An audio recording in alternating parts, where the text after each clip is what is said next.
নমস্কার বন্ধুরা, RRG cooking চ্যানেলে আপনাদের সবাইকে স্বাগত। আজ বানাবো চিংড়ি ভাপা। চিংড়ি ভাপার মশলাটা করে নিচ্ছি। দিয়ে দিলাম পোস্ত, আর দিয়ে দিচ্ছি কালো সর্ষে, আর দিয়ে দিচ্ছি সাদা সর্ষে, দিয়ে দিচ্ছি 5টা কাঁচা লঙ্কা, আর দেব কিছুটা নারকেল। এবারে আমি মিক্সচার জারে অল্প একটু জল দিয়ে মিহি পেস্ট করে নেব। আমার পেস্ট করা হয়ে গেছে। আমি এখন এই টিফিন বাটিটার মধ্যে ভাপা দেব। সেই বাটির মধ্যেই আমি মশলাটা দিয়ে দিচ্ছি। মশলাটা দিয়ে আমি মিক্সচার জারটা ধুয়ে অল্প একটু জল দিয়েছি, আর দিয়ে দিচ্ছি ধুয়ে পরিষ্কার করে রাখা চিংড়ি মাছগুলো।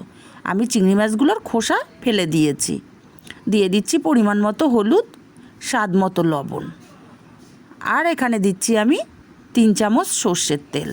আমার চামচটা ছোট, তাই আমি 3 চামচ দিচ্ছি। এবারে আমি ভালো করে মাছের সঙ্গে মশলাটা মাখিয়ে নেব। আমার মাছের সঙ্গে মশলাটা খুব ভালো করে মাখানো হয়ে গেছে। আমি এবারে এর মধ্যে দেব ওপর থেকে 3টে কাঁচা লঙ্কা, আর আমার কাঁচা লঙ্কাগুলো গোটাই আছে। এই কাঁচা লঙ্কাটা দেওয়ার জন্য কিন্তু দারুণ একটা ফ্লেভার আসবে। আর ওপর থেকে 1 চামচ সর্ষের তেল ছড়িয়ে দিলাম। দিয়ে আমি টিফিন বাটির ঢাকনাটা আটকে দিচ্ছি। আমি উনুনে কড়াই বসিয়ে জল দিয়ে দিয়েছি। জলের মধ্যে আমি দিয়ে দিচ্ছি একটা স্ট্যান্ড। এবারে এই স্ট্যান্ডের ওপরে আমি টিফিন বাটিটা বসিয়ে দেব। টিফিন বাটিটা বসিয়ে দিয়ে আমি ওপর থেকে একটা থালা দিয়ে ঢেকে দেব 20 মিনিটের জন্য।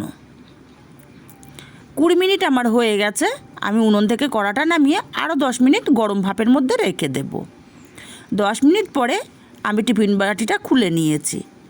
দেখুন তৈরি আমার চিংড়ি ভাপা। আর গরম ভাতে তো জাস্ট অসাধারণ লাগে।